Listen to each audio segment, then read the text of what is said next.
So ito yung UCG altar natin. So client, ako yan, yung one na yan. So ito yan, bali naka Ethernet ako dyan. Ethernet tapos type C. Then yung ISP natin ito. So nakasaksak yun dun sa ano namin, fiber. So ito yung adapter niya, type C yan. Speed test natin. So naka 15 bps kami yan. So makikita mo dito yan yun.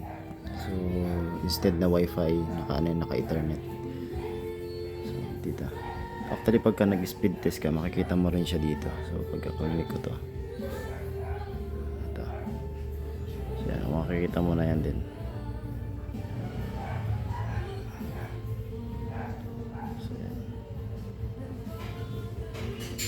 So yan. Goods yan.